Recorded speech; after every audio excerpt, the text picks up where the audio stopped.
Hello అండి, అందరూ బాగున్నారా? నేనైతే చాలా బాగున్నాను. మీరందరూ కూడా బాగుండాలి అని అయితే మనస్ఫూర్తిగా కోరుకుంటున్నాను. అలాగే ఈరోజు వీడియో ఏంటంటే మైసూర్ పప్పు అండి. మీకు క్లియర్గా అనేది చూపిస్తాను, నేను మీద పడుతుంది ఇలా చూపిస్తూ ఉంటే. సో ఈ పప్పుకి ఎలా చేసుకోవాలి అనేది చాలా బాగుంటుందండి. పాలకూర మైసూర్ పప్పు అనమాట. మేము ఎర్రపప్పుని మైసూర్ పప్పు అంటాం అనమాట మా సైడు. సో వీటికి కావాల్సిన ఐటమ్స్ ఏంటంటే పప్పు, మీరు ఎంత కావాలి అనుకుంటే అంత పప్పు అండి. పాలకూర, నేనైతే 3 కట్టలు అనేది పాలకూర వేసుకున్నాను. నేనైతే 3 కట్టలు పాలకూర అనేది వేసుకున్నానండి. మీకు ఎంత కావాలి అనుకుంటే అంత వేసుకోండి. అలాగే కొత్తిమీర కొంచెం, ఒక 3-4 టమాటాలు, ఎల్లిపాయలు, ఆనియన్స్. అలాగే ఆనియన్స్ పప్పులో ఉడికేటప్పుడు వేయాలి, అలాగే తాలింపులో కూడా వేసుకోవాలి అండి. ఈ కర్రీకి, ఈ పప్పుకి మనకి ఆనియన్స్ అనేది వేసుకుంటేనే తాలింపులో కూడా మంచి టేస్ట్ అనేది వస్తుంది అనమాట. అలాగే ఎండుమిర్చి, తాలింపు గింజలు, కరివేపాకు, కొంచెం ఇంగువ పౌడర్. వాయిస్ అంతా పోయిందండి చెప్పడానికి అనేది, నాకు సరిగ్గా రావట్లేదు అనమాట. అంతేనండి, ఇంకా ఇంగ్రీడియంట్స్ అనేది వాటితోటి చేసేసుకోండి. అలాగే మనకి సాల్ట్, కారం మెయిన్ చెప్పడం అనేది మర్చిపోయాను కదా. సాల్ట్, కారం అనేది లేకుంటే ఆ పప్పునే కాదండి, ఏ కర్రీకైనా టేస్ట్ అనేది ఉండదు. కొంచెం బెల్లం ముక్క అనమాట. బెల్లం అనేది మంచి టేస్ట్ అనేది ఇస్తుందండి పప్పుకి. అసలు పప్పు అనేది ఎంత బాగా మనకి ఫస్ట్ టైం అనేది చేసినా కూడా కొంచెం బెల్లం ముక్క అనేది వేస్తే పప్పుకి అనేది మంచి టేస్ట్ అనేది వస్తుంది. ఓకేనా ఫ్రెండ్స్? ఇప్పుడు మనం ప్రాసెస్లోకి అనేది వెళ్ళిపోదాం. ఓకేనా? ఇది వచ్చేసి మైసూర్ పప్పు అండి. దీంట్లో కొంచెం జీలకర్ర, అలాగే ఆనియన్స్,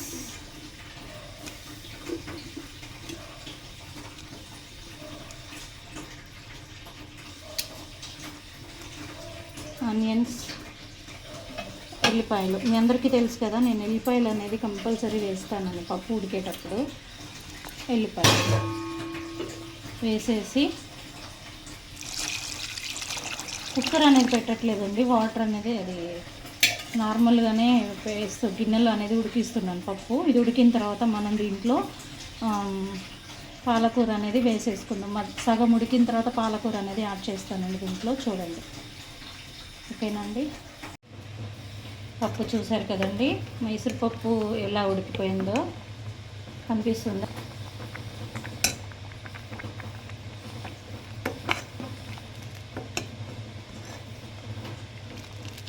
చూసారు కదా. ఇందులో మనం పసుపు, మీరు ఎంత క్వాంటిటీ వేసుకుంటే దానికి తగ్గట్టు పసుపు అనేది వేసుకోవాలి.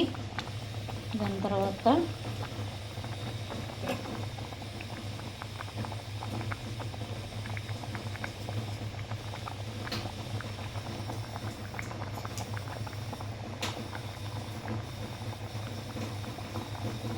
ఇది కారం ఎక్కువగా ఉంది కాబట్టి నేను ఇంత వేస్తున్నాను. ఇది తేజ కారం అండి, ఇంత వేస్తున్నాను. కొంచెం 1 స్పూన్ వేసి కొంచెం వేస్తున్నా, అంతే. ఇంకా ఇప్పుడు మనం దీంట్లో టీ, పాలు అన్నీ పొంగినాయండి. గ్యాస్ అనేది అయితే ఇంకా కడగలేదు నేను, వంటకు లేట్ అవుతుంది అని చెప్పేసి. ఒక చిన్న టమాటాలో ఒక 3 తీసి కట్ చేసుకొని ఇందులో వేసేసుకున్నాను. ఇప్పుడు దీన్ని లైట్గా కలిపేసేసుకొని ఇంకా దీంట్లో మనం పాలకూర అన్నది వేసేసుకుందాం. ఒక 2-3 నిమిషాల తర్వాత పాలకూర వేసేసుకుందాం. ఇప్పుడు మనం దీంట్లో పాలకూర అనేది వేసేసుకుందామండి. ఇంకా అంతే.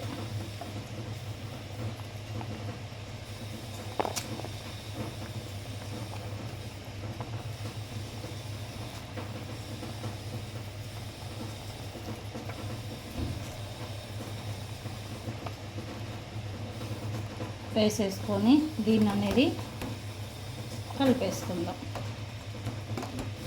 కలిపేసుకొని దీంట్లో కొంచెం సాల్ట్ వేసేసుకుందాం.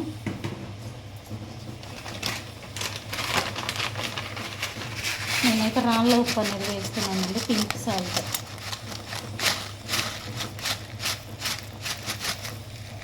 ఇంకా అంతే సరిపోతుందండి. పప్పులో ఇంకా మళ్ళీ ఉప్పు వేయాల్సిన అవసరం లేదు. మనం ఒకవేళ కావాలి అనుకుంటే లాస్ట్లో ఒకసారి చూసుకొని వేసేసుకుందాం. ఇదంతా ఉడికించుకుందాం మనం. ఇప్పుడు మూత అనేది వేసేస్తాను.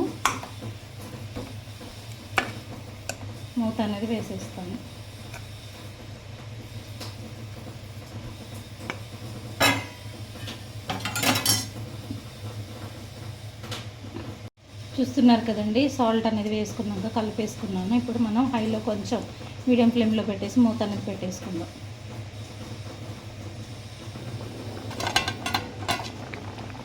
మనకి ఇది ఇలా ఉడుకుతున్నప్పుడే దీంట్లో కొంచెం తాటి బెల్లం అండి, ఇది వేస్తున్నాను నేను. బెల్లం అనేది మనకి వేయడం వల్ల ఏంటంటే మంచి టేస్ట్ అనేది వస్తుంది అన్నమాట పప్పుకి. ఎంత పప్పు అంటే ఇష్టం లేని వాళ్ళు కూడా తింటారండి. మంచి ఫ్లేవర్ అనేది వస్తుంది, అంటే టేస్ట్ అనేది వస్తుంది అన్నమాట. ఫ్లేవర్ కాదు, టేస్ట్ అనేది చాలా బాగుంటుంది అన్నమాట.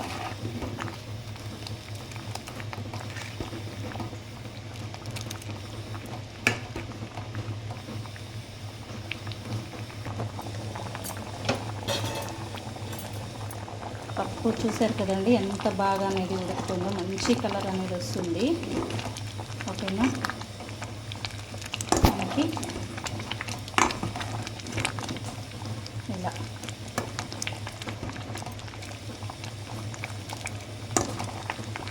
ఇంకా కొంచెం అనేది ఉడికిన తర్వాత మనం దీంట్లో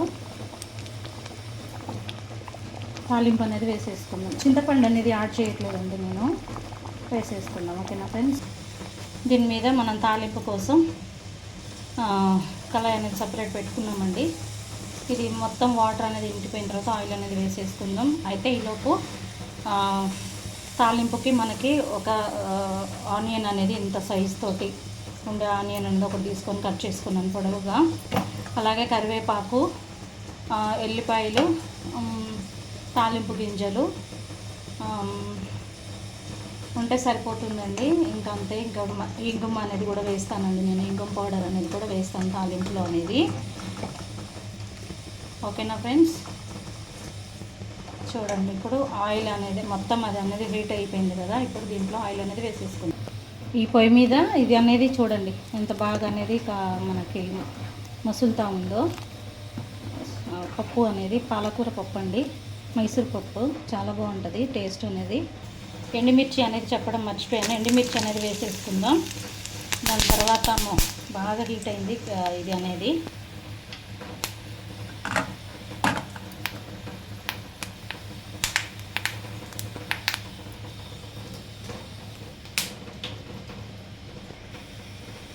ఎండుమిర్చి అనేది బాగా హీట్ అయిపోయింది అని చెప్పేసి నేను అందులో వేసానండి. తాలింపులో పప్పులో ఆల్రెడీ తీసేసి వేసాను అనమాట. సో ఇప్పుడు స్టవ్ అనేది ఆన్ చేసుకుందాం. ఆఫ్ చేశాను కదా, ఆన్ చేసేసుకుందాం. ఎల్లిపాయలు అనేది వేసేసుకుందాం. దీని తర్వాత తాలింపు గింజలు అనేది వేసేసుకుందాం. తర్వాత ఆనియన్,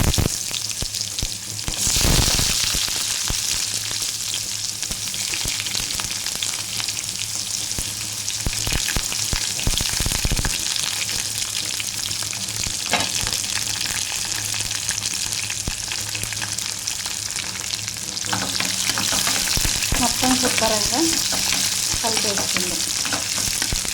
నీట్గా ఒకసారి మంచిగా కలిపేసుకుందాం.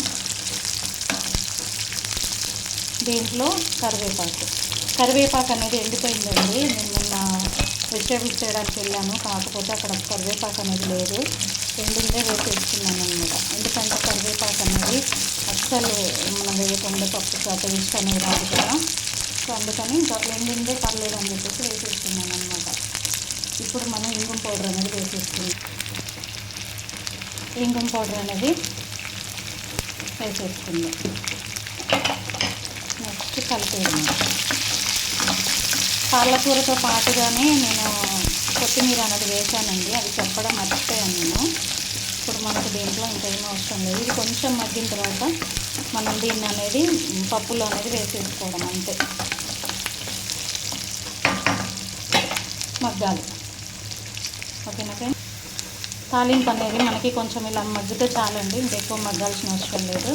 ఇది అనేది తీసి మనం పప్పులో అనేది వేసేసుకుందాం. మిరపకాయలు అనేది మనకి ఎండుమిర్చి అనేది బాగా ఇది అయిపోయింది కదా, అందుకనే నేను వెంటనే తీసి ఇందులో అనేది వేసేసుకున్నానండి. ఏం పర్లేదు. ఇదిగోండి, గోల్డెన్ కలర్ వచ్చే వరకు కూడా మనం ఫ్రై చేసుకోవచ్చు ఆనియన్స్ అనేది, కానీ మాకు ఇలా ఉంటేనే బాగా ఉంటుంది అనిపించేసి నేను ఇంకా ఇలా వేసుకున్నాను. మీరు కావాలి అనుకుంటే గోల్డెన్ కలర్ వచ్చే వరకైనా సరే చేసేసుకోవచ్చు అన్నమాట.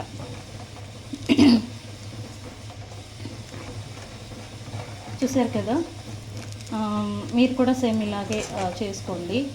ఎలా ఉందో కూడా నాకు కామెంట్ చేయండి, అలాగే లైక్ అనేది ఇవ్వండి. ఓకేనా ఫ్రెండ్స్? సపోర్ట్ చేస్తూ ఉండండి ఛానల్ అనేది. ఇప్పటి నుంచి రెగ్యులర్గా మీకు వీడియో అనేది పెడతానండి. మార్నింగ్ 9:30కి అలాగ పెడతాను, 9కి పెడతాను. చూస్తూ ఉండండి, ఎలా ఉందో కామెంట్ చేస్తూ ఉండండి. ఓకేనా ఫ్రెండ్స్? అందరికీ బాయ్ అండి. Thank you so much.